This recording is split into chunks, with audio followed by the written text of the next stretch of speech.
हनुमान, रामायण के महान योद्धा। हनुमान जी का श्री राम से मिलन रामायण के सुंदर कांड में हनुमान जी के साहस और भगवान के प्रति उनकी अटूट भक्ति का वर्णन मिलता है।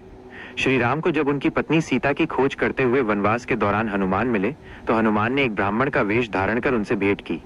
श्री राम हनुमान के पहले शब्द सुनते ही समझ गए कि ये कोई साधारण व्यक्ति नहीं है, क्योंकि उनका बोलना वेद पुराणों के ज्ञान के बिना संभव नहीं था।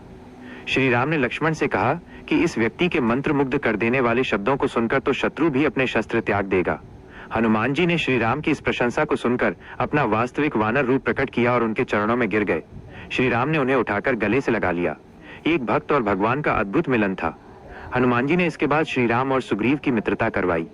श्री राम ने सुग्रीव को उनके भाई बाली से उसका राज्य वापस दिलवाया और बदले में सुग्रीव ने अपनी वानर सेना के साथ लंका युद्ध में श्री राम का साथ दिया। सीता की खोज और लंका दहन। सीता की खोज में वानरों का एक दल दक्षिणी तट पर पहुंचा। विशाल समुद्र को देखकर सभी चिंतित थे कि इसे पार कैसे किया जाए। तब जामवंत और अन्य वानरों ने हनुमान को उनकी अद्भुत शक्तियों का स्मरण कराया। अपनी शक्ति याद आते ही हनुमान ने अपना शरीर विशाल किया और हवा के वेग से समुद्र पार करने लगे। रास्ते में उन्हें कई बाधाएं मिली, जैसे कि एक पर्वत जिसने उन्हें आराम करने का आग्रह किया और एक राक्षसी जिसने उन्हें निगलने की कोशिश की। अपनी बुद्धि और पराक्रम से हनुमान इन सभी बाधाओं को पार कर गए। लंका पहुंचकर हनुमान ने अशोक वाटिका में माता सीता को देखा और उन्हें श्री राम का संदेश सुनाया। हनुमान ने माता सीता को वापस श्री राम के पास चलने का आग्रह किया, लेकिन सीता ने यह कहकर मना कर दिया कि इससे श्री राम के पराक्रम को ठेस पहुंचेगी। इसके बाद हनुमान ने लंका में उत्पात मचाना शुरू कर दिया। रावण के पुत्र मेघनाद ने उन्हें बंदी बनाने के लिए ब्रह्मास्त्र का प्रयोग किया। ब्रह्मा जी का सम्मान करते हुए हनुमान ने खुद को ब्रह्मास्त्र के बंधन में बंधने दिया और इस अवसर का लाभ उठाकर रावण से मिले। रावण के समक्ष उन्होंने उसे श्री राम का संदेश सुनाया। क्रोधित रावण ने हनुमान को मृत्युदंड देने का आदेश दिया, लेकिन उसके भाई विभीषण ने कहा कि दूत को मारना नीति के विरुद्ध है। तब रावण ने हनुमान की पूंछ में आग लगाने का आदेश दिया। हनुमान ने अपनी पूंछ को इतना लंबा किया कि रावण के सैनिक थक गए। अंत में जब पूंछ में आग लगी तो हनुमान ने लंका को जला दिया और समुद्र में अपनी पूंछ की आग बुझाकर वापस लौट आए। युद्ध में हनुमान का पराक्रम। युद्ध के दौरान जब लक्ष्मण मूर्छित हो गए तो हनुमान को संजीवनी बूटी लाने के लिए भेजा गया।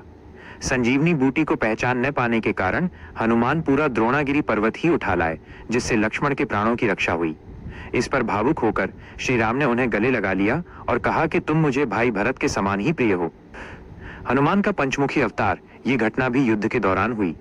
अहिरावण, जो काले जादू का ज्ञाता था, श्री राम और लक्ष्मण को सोते समय पाताल लोक ले गया। उन्हें बचाने के लिए हनुमान भी पाताल लोक पहुंचे। पाताल लोक के द्वार पर उनकी भेंट मकरध्वज से हुई, जो उनका ही पुत्र था। हनुमान जी के पसीने की बूंद से एक मछली ने उसे जन्म दिया था। मकरध्वज से युद्ध करके हनुमान ने उसे हराया और फिर अहिरावण का वध करने के लिए पंचमुखी अवतार श्री वराह, श्री नरसिम्हा, श्री गरुड़, श्री हयग्रीव और स्वयं धारण किया। पांचों दीपकों को एक साथ बुझाकर उन्होंने अहिरावण का अंत किया और श्री राम के आदेश पर मकरध्वज को पाताल लोक का राजा बना दिया। हनुमान की भक्ति का प्रमाण युद्ध समाप्त होने पर श्री राम का राज्याभिषेक हुआ। उन्होंने उन सभी को सम्मानित किया जिन्होंने उनकी मदद की थी। सभा में हनुमान को भी बुलाया गया। श्री राम ने हनुमान को गले लगाकर कहा कि उनके योगदान का कोई मूल्य नहीं जिसे उपहार से चुकाया जा सके। माता सीता ने उन्हें मोतियों का हार भेंट किया। हनुमान ने हार के एक एक मोती को तोड़कर देखा। जब उनसे इसका कारण पूछा गया तो उन्होंने कहा कि वो देख रहे हैं कि क्या मोतियों में उनके प्रभु श्री राम और माता सीता हैं। ये सुनकर कुछ लोगों ने उनकी भक्ति पर संदेह किया। तब हनुमान ने अपनी छाती चीरकर दिखाई, जिसमें श्री राम और माता सीता की छवि विद्यमान थी। ये देखकर सभी उनकी अटूट भक्ति को नमन करने लगे।